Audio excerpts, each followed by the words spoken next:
کربلا کے واقعات سنانے کا مطلب صرف یہ نہیں ہوتا کہ رو دھو کر کے لوگ غم ہلکا کر لیں، بلکہ کربلا کا ایک عظیم میسج یہ ہوتا ہے کہ ہم ہر سال تجدید ایمان کرتے ہیں، ایمان کو پھر سے جلا بخشنے کے لیے بیانات سنتے ہیں تاکہ ہمارے جذبے پھر سے جوان ہو جائیں۔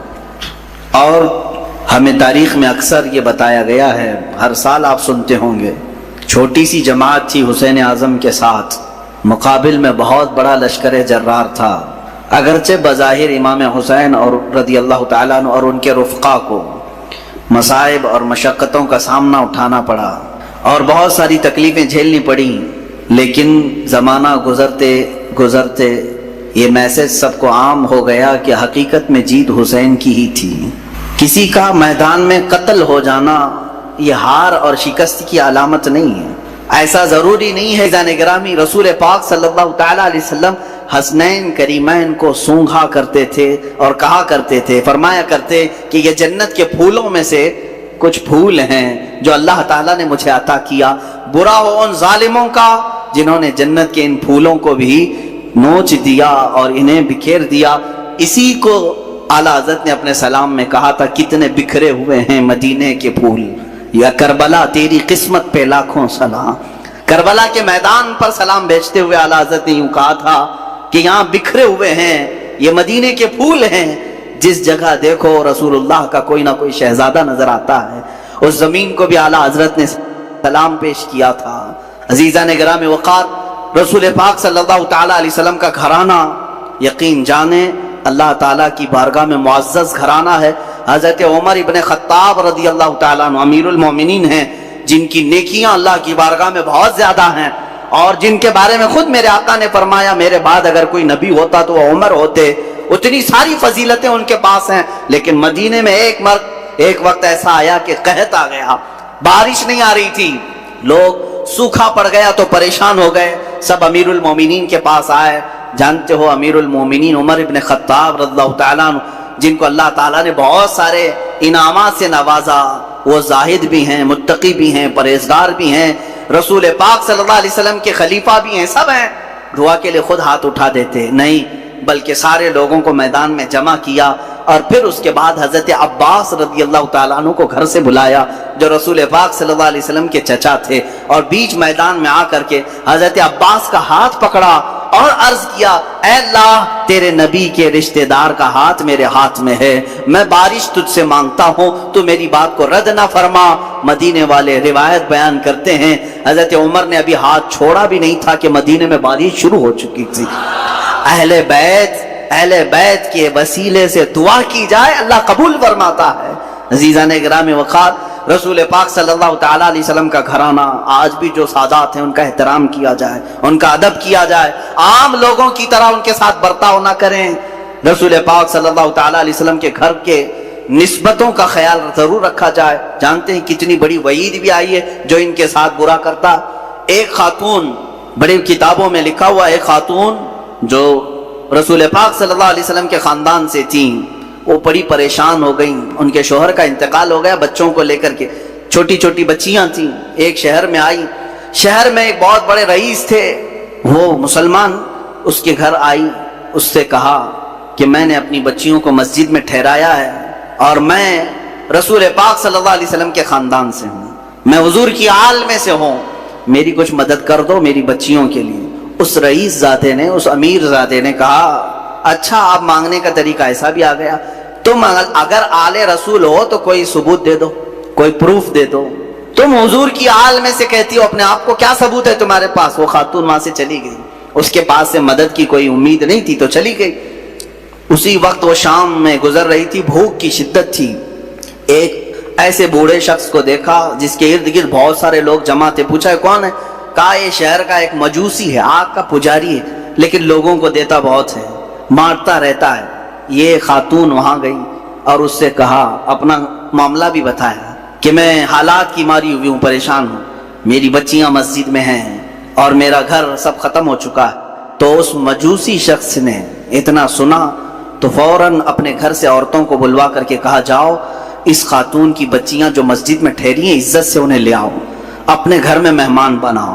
اور یہ خاتون کہتی ہے کہ یہ محمد صلی اللہ علیہ وسلم کی آل میں سے، ان کی عزت ہونی چاہیے. وہ تھا مسلمان نہیں تھا, عزت کیا, گھر میں ٹھہرایا اور خاتون کو اپنے گھر مہمان بنایا, ان کی خاطر تواضع کی. اب سنیں, رات ہو گئی, رات کے وقت یہ جو رئیس زادہ تھا, امیر زادہ تھا, جو مسلمان تھا, اس نے خواب میں دیکھا قیامت کا منظر قائم ہے, حساب کتاب ہو رہا ہے, اور اسی وقت رسول پاک صلی اللہ علیہ وسلم تشریف لائے ہے.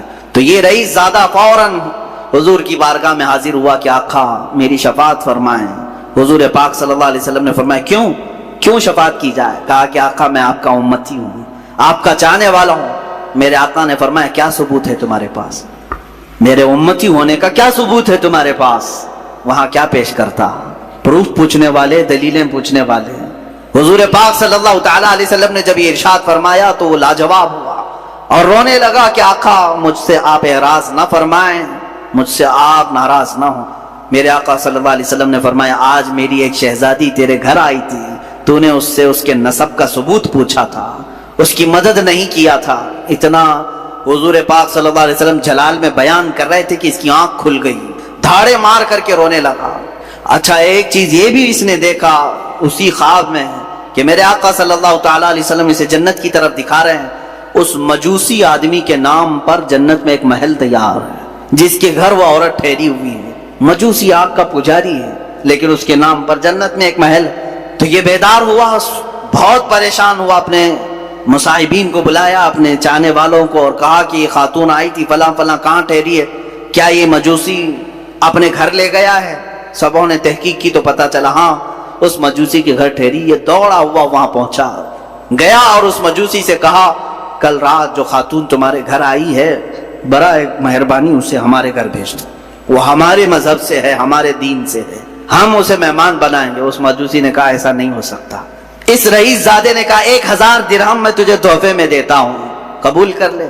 اس مجوسی نے کہا اس کا 10 گنا بھی دو تو میں اس مہمان کو تمہارے حوالے نہیں کروں گا.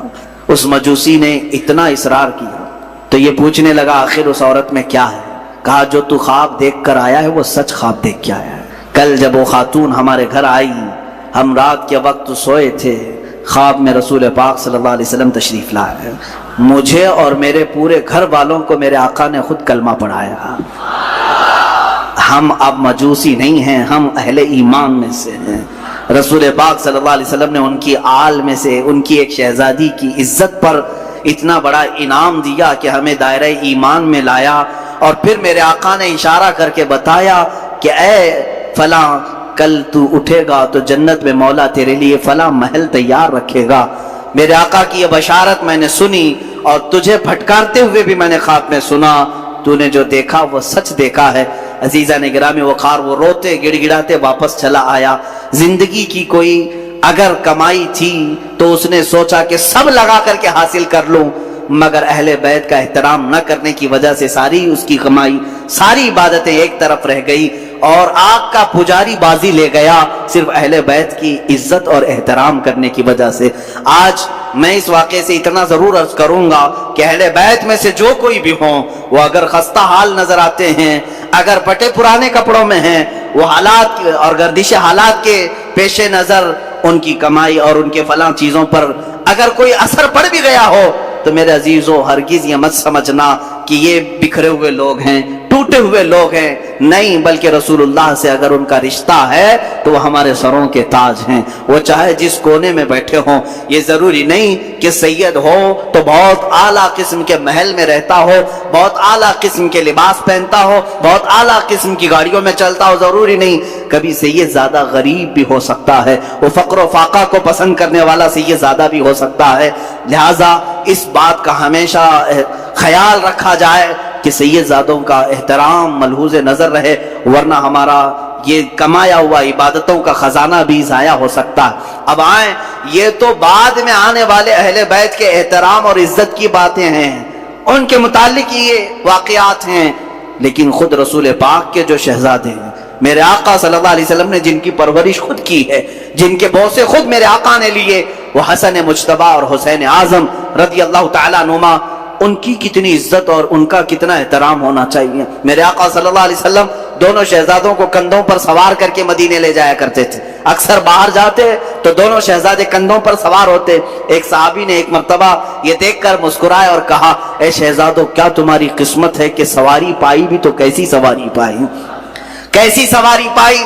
کائنات کا آقا و مولا رسول پاک صلی اللہ علیہ وسلم کے کندھے تمہیں میسر ہیں. اتنی تعریف پر میرے آقا صلی اللہ علیہ وسلم یوں نہیں فرماتے کہ تم صحیح کہہ رہے ہو, بلکہ میرے آقا یوں فرماتے یہ کیوں نہیں کہتے کہ سوار بھی کتنے اچھے ہیں. سواری کی تم نے تعریف کی تو سوار کی بھی تعریف کرو کہ وہ بھی جنتی جوانوں کے سردار ہیں. میرے عزیزو, میرے آقا صلی اللہ علیہ وسلم نے فرمایا من احب حسینا, جس نے حسین سے محبت کیا اس نے مجھ سے محبت کیا. اور میرے آقا صلی اللہ علیہ وسلم کی ایک حدیث یہ بھی ہے کہ انا من الحسین و حسین منی و انا من حسین, حسین مجھ سے ہے اور میں حسین سے ہوں. یہ کیسی بات ہے, حسین مجھ سے ہیں اور میں حسین سے ہوں. ایک جملہ تو اس میں سمجھ میں آتا ہے, حسین مجھ سے ہیں. حضور نے فرمایا یقیناً اولاد باپ سے ہی ہوتی ہے, اولاد اس کے دادا نانا سے ہی ہوتی ہے. میرے آقا صلی اللہ علیہ وسلم کا یہ فرمان سب کو معلوم ہوگا.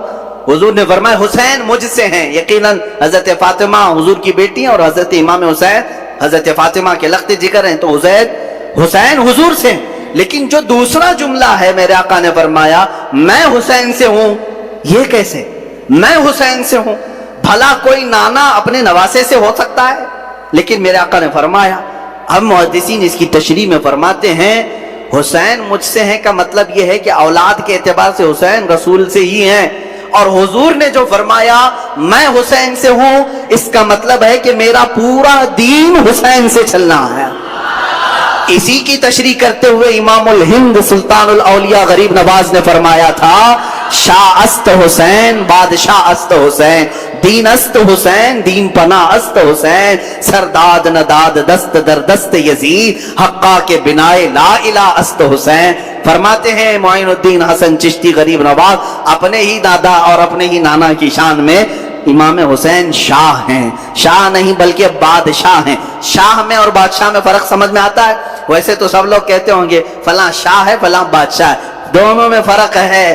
شاہ جو ہے سلطان کو کہتے ہیں اور بادشاہ کنگ میکر کو کہتے ہیں جو بادشاہ بناتا ہے.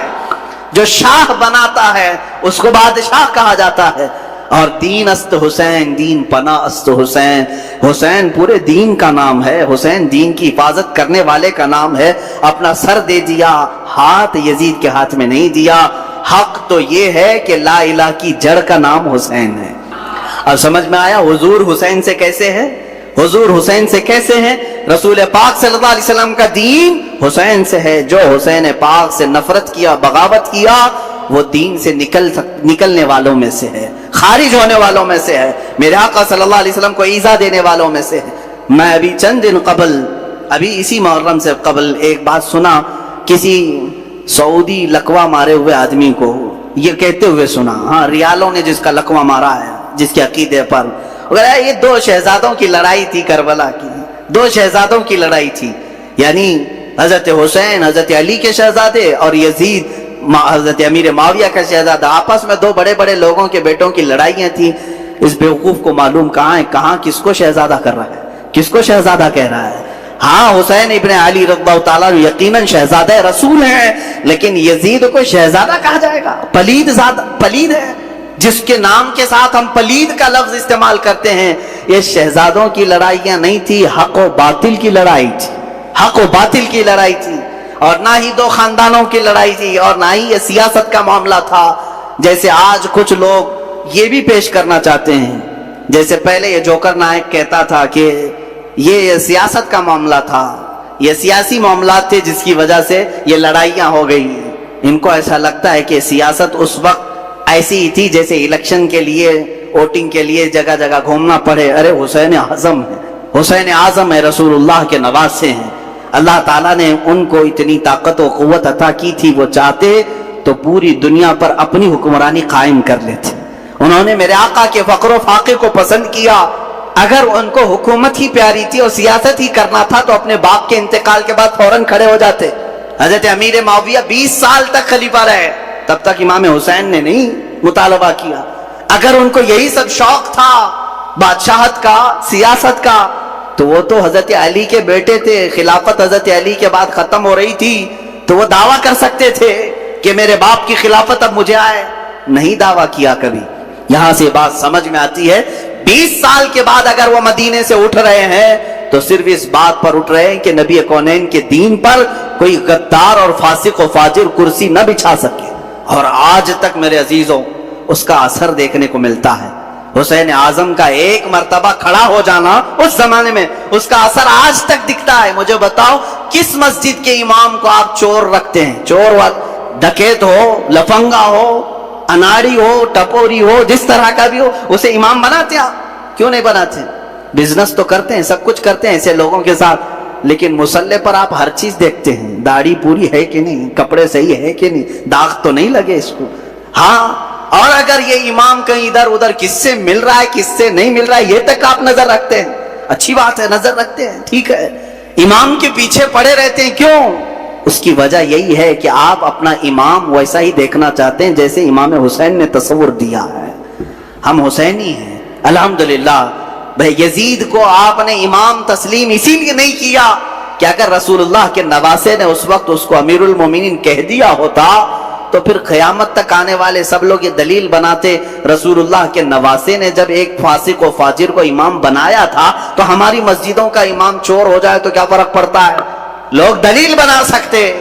امام علی مقام نے قیامت تک آنے والوں کے لیے ایک ایسا مشعل پیدا کیا، ایک ایسی روشنی بنائی کہ اسی کے بل بوتے آج تک ہم چل رہے ہیں۔ عزیزان گرامی، حسنین کریمین رضوان اللہ تعالی علیہما حضور پاک صلی اللہ تعالی علیہ وسلم کی گود میں کھیلنے والے، یہاں تک کہ اکثر حضور کا جبہ مبارکہ کافی کشادہ ہوتا، کبھی پہن کے آتے ہیں، تو صحابہ روایت کرتے ہیں کہ کبھی کبھار حضور اکرم صلی اللہ علیہ وسلم اپنے جبے کے اندر کوئی چیز چھپا کر کے آتے تو ہم دیکھتے کوئی قیمتی چیز چھپا کر آئے ٹھنڈیوں کے دنوں میں، لیکن وہ قیمتی چیز وہی شہزادے ہوتے تھے، حضور کے جبے میں چھپے ہوئے ہوتے ہیں، حضرت حسن مجتبی اور حسین اعظم رضی اللہ تعالیٰ۔ آپ اندازہ کریں صحابہ اکرام حضور صلی اللہ علیہ وسلم کی ایک جھلک دیکھنے کے لیے بے قرار رہتے، صحابہ حضور کے مہر نبوت کو دیکھنے کے لیے بے قرار رہتے، حضور اکرم صلی اللہ علیہ وسلم کے بوسے لینے کے لیے بے قرار رہتے۔ ان شہزادوں کی عظمت اور ان کی قسمت کو دیکھیں کہ ہمیشہ حضور کے جسم مبارکہ سے لگے ہوئے ہوتے تھے، یہاں تک کہ سجدے میں میرے آقا جائیں تو اس پر سوار بھی ہو جاتے تھے، میرے آقا ان کو ہٹاتے نہیں تھے، لمبا سجدہ کر لیتے لیکن ان شہزادوں کو گرنے نہیں دیتے تھے۔ یہ ان شہزادوں کی تربیت ہے۔ ایک دن حضرت فاطمہ بے قرار تھیں، بچے نظر نہیں آ رہے ہیں، حضور پاک صلی اللہ علیہ وسلم گھر میں آئے، پوچھا بچے کہاں ہیں؟ حضرت فاطمہ کہتی ہے میں کب سے ڈھونڈ رہی ہوں، بچے نہیں مل رہے، چھوٹے چھوٹے تھے۔ رسول پاک صلی اللہ تعالی علیہ وسلم ڈھونڈنے کے لیے بھیجے تو دیکھتے ہیں مدینہ مسجد نبوی کے تھوڑا سا دور ایک درخت کے نیچے دونوں بچے بیٹھے ہوئے ہیں، کھیل رہے ہیں، لیکن جبرائیل امین دونوں پر سایہ کیے ہوئے ہیں۔ ہاں، فرشتے سایہ کیے ہوئے رہتے ہیں، اور یہی حسنین کریمین ہیں۔ حضور پاک صلی اللہ علیہ وسلم گھر میں ان کو خود کھلایا کرتے تھے۔ بچوں کے ساتھ اگر کھیلنا حضور کا ثابت ہے تو ان شہزادوں کے ساتھ ہے، کشتی لڑا رہے ہوتے ہیں۔ حضور پاک صلی اللہ علیہ وسلم حضرت حسن اور حسین کی کشتی لڑا رہے ہیں۔ ہوتا ہے گھروں میں دو بچوں کی کشتی لگاتے ہیں، تو حضور صلی اللہ علیہ وسلم کس کی سائیڈ لے رہے تھے؟ حضرت امام حسن کی سائیڈ لے رہے تھے، وہ بڑے تھے، اور حضرت حسن کو کہتے تھے حسن تم حسین کو یہاں سے پکڑو، ادھر سے پکڑو، ادھر سے پکڑو، جیسے ہم بچوں کو کشتی لڑواتے ہیں۔ میرے آقا صلی اللہ علیہ وسلم جب اس طرح کا مقابلہ کروا رہے تھے، حضرت فاطمہ گھر میں سے کہتی ہیں ابا جان یہ کیسی بات ہے، آپ بڑے کی سائیڈ لے رہے ہیں، حسن بڑے ہیں آپ ان کی سائیڈ لے رہے ہیں، حسین چھوٹا ہے۔ حضور پاک فرماتے ہیں فاطمہ تم نہیں دیکھتی حسین کی طرف سے جبرائیل ہیں، جبرائیل ان سے کہہ رہے ہیں کہ حسن کو یہاں سے پکڑو، حسن کو یہاں سے پکڑو۔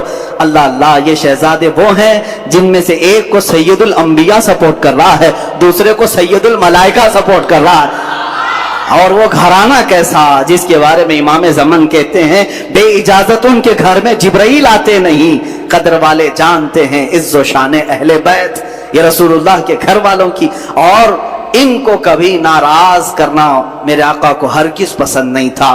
حضور پاک صلی اللہ تعالی علیہ وسلم کبھی ان دونوں بچوں کو ناراض ہونے نہیں دینا چاہتے۔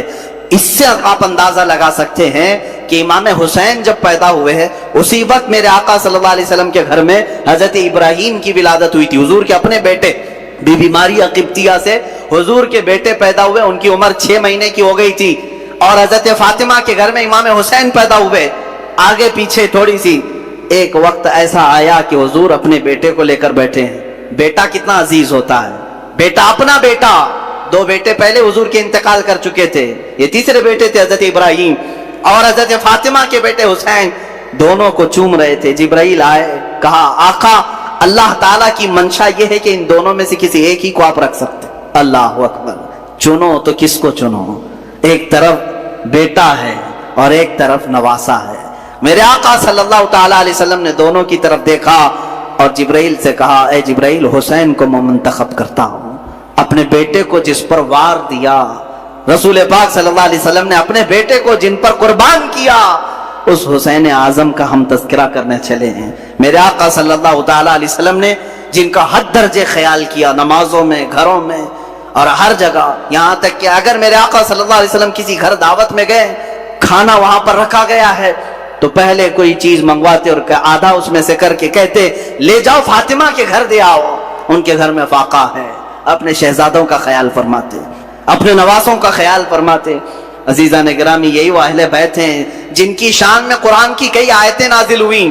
وَيُطْعِمُونَ الطَّعَامَ عَلَىٰ حُبِّهِ مِسْكِينًا وَيَتِيمًا وَأَسِيرًا، یہ آیت ہے سورہ دہر کی 29ویں پارے میں۔ ہوا یہ تھا کہ حضرت فاطمہ کی کنیز فضہ، انہوں نے منت مانگی تھی، دونوں شہزادے بہت بیمار تھے کہ اگر یہ صحیح ہو جائیں تو ہم 3 روزے رکھیں گے، اگر یہ صحیح ہو گئے تو 3 روزے رکھیں گے۔ گھر والے بچے صحیح ہو گئے، روزہ رکھا سارے لوگوں نے مل کر، مولا علی کرم اللہ وجہہ الکریم، حضرت فاطمہ اور یہ کنیز فضہ اور 2 شہزادے۔ حضرت علی کی کمائی 2 درہم کی تھی، باغیچے سے خدمت کے بعد 2 درہم لاتے جس سے اتنا آٹا آتا کہ 5 روٹیاں بن سکتی تھی۔ یہ اہل بیت کا گھرانہ ہے۔ افطار میں روٹیاں بنی، شام کے وقت کسی فقیر نے آواز دی، ایک مسکین آیا، فقیر آیا، کہا میں نے سنا ہے کہ یہ رسول اللہ کے گھر والے ہیں، یہ اہل بیت ہیں، میں بہت بھوکا ہوں، مجھے کھلا دیا جائے۔ حضرت فاطمہ نے 5 روٹیاں اٹھا کر دی تھی، پانی پی کر کے ان لوگوں نے افطار کیا، دوسرا بھی روزہ رکھا۔ دوسرے دن حضرت علی پھر آٹا لے آئے، 5 روٹیاں بنائیں۔ آج کے دن ایک یتیم بچہ آیا، افطاری کے وقت میں اس نے بھی وہی آواز اٹھائی، حضرت فاطمہ نے وہ 5 روٹیاں اٹھا کر اسی یتیم کو کھلایا۔ آج پھر پانی سے افطار کیا، تیسرا روزہ تھا۔ تیسرے روزے کے دن حضرت علی خود محنت کر کے اتنے پیسے لے آئے کہ پھر 5 روٹیاں بنی۔ اس دن افطار کے لیے بیٹھے تو جیل سے چھوٹا ہوا ایک قیدی آیا، کہا میں ہر گھر کو کھٹکھٹا لیا، مجھے کوئی نہیں کھلایا، میں نے سنا ہے کہ یہ اہل بیت ہیں، رسول اللہ کے گھر والے، یہاں سے واپس نہیں بھیجتے کسی